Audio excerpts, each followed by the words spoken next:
சட்டமன்றத்துல இப்போ பார்த்தீங்கன்னா இப்போ அவர் ஏடிஎம்கே கொண்டு வந்த தீர்மானத்துக்கு வந்து ஓபிஎஸ் அவங்க வந்து ஆதரவு தெரிவிக்கிறாங்க.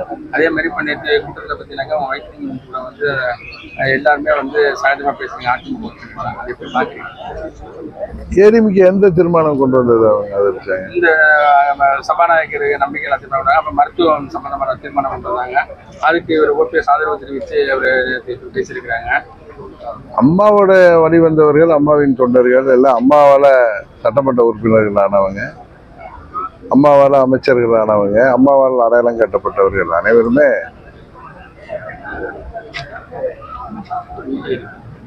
ஒன்றாக இருப்பதுல ஒன்றும் ஆச்சரியமான விஷயம் இல்லை. ஏதோ ஒரு சிலரோட சுயநலத்தால பிரிந்தவர்கள் எல்லாம் திமுகவை வீழ்த்தணும்னா எல்லாம் ஒரு அணியில இணையணுங்கிறத எல்லாம் உணர்ந்திருக்கிறதுனால அது நடப்பதற்கான காலம் கலைந்து வருவதாக நான் நினைக்கிறேன். இன்னொன்று, சட்டமன்ற உறுப்பினர்களாக அவர்கள் ஒருவர் சந்தித்த பொழுது பேசிக் கொள்வது ஒன்றும் நீங்களும் அதை ஊடகத்தை சேர்ந்ததான் வித்தியாசமா பார்க்குறீங்களே தவிர, மற்றபடி அண்ணன் வைத்திலிங்கம் அவர்கள் அம்மாவுடைய தீவிர விசுவாசி. அவர் அமைச்சராக இருந்த ஒரு மூத்த நிர்வாகி. அவர் மற்ற சட்டமன்ற உறுப்பினர்களோ மற்ற முன்னாள் அமைச்சர்களோ அவரோட சகஜமாக பேசுவது என்பது இயற்கை தானே. இதை தாண்டி அதில் நீங்க என்ன எதிர்பார்க்கிறீங்கன்னு தெரியல. எடப்பாடி ஒரு எதிர்கட்சி தலைவர் வந்து பாஜக கூட்டணியிலே நம்ம சொல்லிட்டு இருந்தாங்க. இப்ப என்ன சொல்றாங்கன்னா, அப்புறம் அறிவிப்பு பண்றாங்க. அதே சமயத்துல தாவாய்க்கா வந்து பாஜகவை எதிர்த்துட்டு வராங்க. ஆனா இப்போ நகைச்சி பேச்சுவார்த்தை நடக்கிறதாவும் சொல்றாங்க தாவாய்க்காவுக்கும் அதிமுக. இப்ப நம்ம ஊர்ல இப்படி இருக்கீங்களே, நம்ம ஊர்ல வந்து அது தஞ்சாவூர் அரசியல் விழிப்புணர்வு மிக்க ஒரு பகுதி, டெல்டா பகுதி. இங்க பெரிய பெரிய தலைவர்கள் எல்லாம் உருவாக்கிய பகுதி. இங்க இன்றைக்கு ஆட்சியின் அவலங்கள், தேர்தல் வாக்குறுதிகள் எல்லாம் நிறைவேற்றாமல் மக்களை ஏமாற்றி வருகிறார்கள். எங்க பார்த்தாலும் கற்பழிப்பு, சின்ன பெண் குழந்தைகள்ல இருந்து மூதாட்டிகள் வரை இன்றைக்கு பாதுகாப்பு இல்லாத சூழ்நிலை.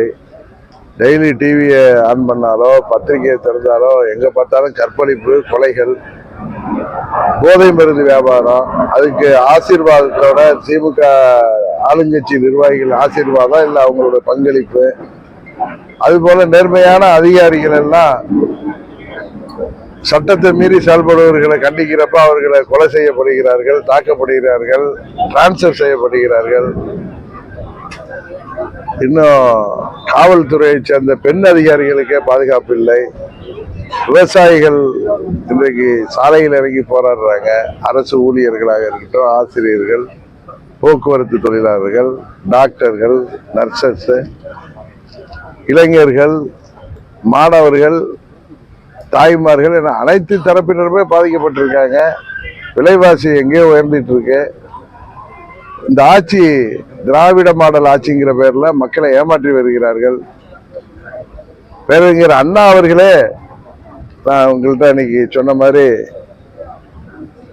அவர் ஆட்சிக்கு வந்து 67 ஆட்சிக்கு வந்து 2 மாதங்களிலேயே ஒரு போஜனாங்கிற இதழுக்கு பேட்டி அளிக்கிறப்ப இந்தியா முழுவதற்கும் ஒரு இணைப்பு மொழி, பொதுவான மொழி உருவாக வேண்டும் அன்றே சொல்லியிருக்காரு.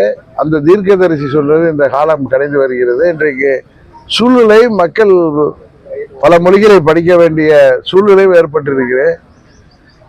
தங்கள் ஆட்சியில நடக்கிற முறைகேடுகளையும் ஊழல்களையும் நீங்க பாத்தீங்கன்னா, டாஸ்மாக்ல இதுவரை வெளிவந்ததே ஒரு 38 மாவட்டங்கள்ல ஒரு 20% கீழே தான் அவங்க போய் சோதனைகளை செய்திருக்காங்க.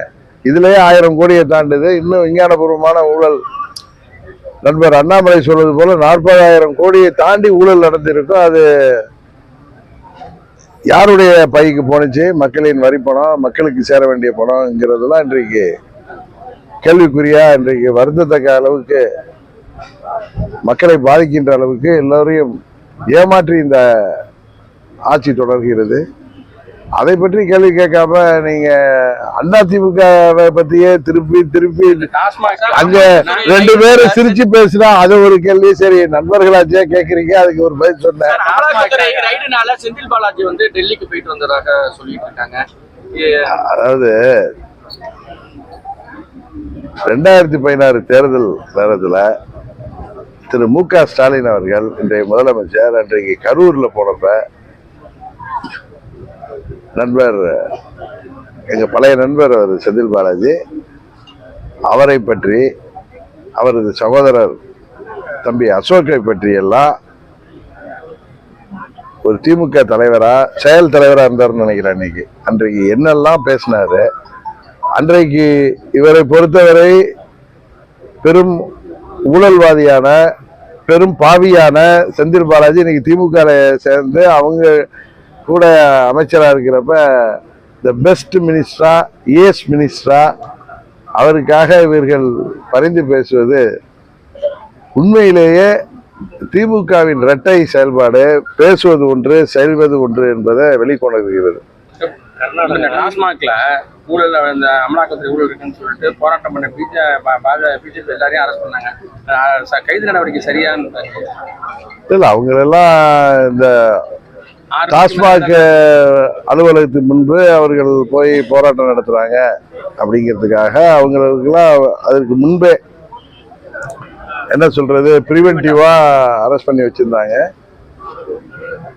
அவர்களை பெண்களை குறிப்பா 6 மணிக்கு விடுதலை செய்திருக்க வேண்டும் என்பது எல்லோருக்கும் தெரிந்த ஒன்று. இருந்தாலும் அவங்க கொஞ்ச நேரத்துல ரிலீஸ் பண்ணிட்டாங்க. இருந்தாலும் போராடுபவர்களை போராட விடாமல் தடுப்பது ஜனநாயகத்துல எப்படி சரியாகும்?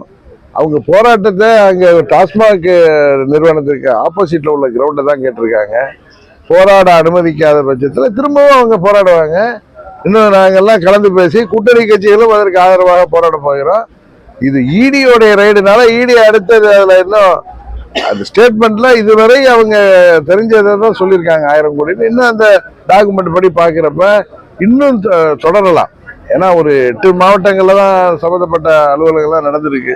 38 மாவட்டங்கள் சம்பந்தப்பட்ட அலுவலகங்கள்ல இன்னும் நடக்கணும்.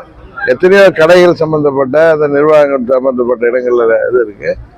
அதான் தெரியட்டும். இது ஒரு டெல்லியையும் தாண்டி ஒரு மாபெரும் ஊழலாக வெளிப்பட போகிறது. ஆட்சியாளர்கள் மாட்டிக்கொண்டு முழிக்க போகிறார்கள் என்பது, உப்பை தின்றவர்கள் தண்ணீர் குடித்துதான் ஆக வேண்டும் என்பது காலம் அதை உணர்த்த போகிறது.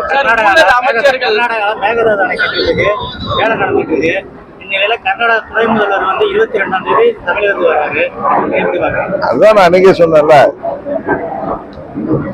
திமுகங்கிறது என்றைக்குமே இரட்டை நிலைப்பாடுதான். அவங்க கூட்டணி கட்சியில இங்க வாக்கு வாங்கணுங்கிறதுக்காக, சிறுபான்மை மக்களை ஏமாற்றணுங்கிறதுக்காக ஒரு நிலைப்பாடு. இன்னைக்கு அவர் டி.கே. சிவகுமார் தான் அந்த அணை கட்ட வேண்டும், தமிழ்நாட்டின் ஜீவாதாரத்தை பாதிக்கின்ற, வேட்டு வைக்கின்ற, தமிழ்நாட்டை பாலைவனமாக்கக்கூடிய செயல்பாட்டில் சட்டத்தை மீறி செயல்படக்கூடிய ஒரு நடவடிக்கைக்கு காரணமாக இருப்பவர் டி.கே. சிவகுமார். அந்த ஆட்சியாளர்கள், அவர் சித்தராமையா இருக்கட்டும், அதை திருமதி சோனியா காந்தி அம்மையார் மூலம் அதை தடுத்து விட்டு அவர்களை என்கரேஜ் பண்ற மாதிரி இங்க வந்து இவங்க டீலிமிட்டேஷன் கூட்டத்துக்கு கூட்டியிருப்பது இவர்களுடைய திமுகவின், குறிப்பாக திரு ஸ்டாலின் அவர்களின் உண்மை முகத்தை வெளிக்காட்டி வருதான். சார், முன்னாள் எதிர்கட்சி தலைவரா ஸ்டாலின் இருக்கும் போது என்ன சொன்னாருன்னா, அமைச்சர்கள், அதாவது அவங்க மேல ஊழல் இருக்கும் பட்சத்துல சிறப்பு நீதிமன்றம் அமைத்து அவர்கள் மீது தண்டனையை வாங்கி தரப்படும் சொல்றாங்க. இப்ப வந்து சிஎம்ஆ இருக்காங்க, அதை பத்தி எதுவுமே அவர் வந்து இது அரசியலுக்காக அம்மாவின் தொண்டர்களை, அமைச்சர்களாக இருந்தவங்கள, ஆட்சி பொறுப்புல இருந்தவங்கள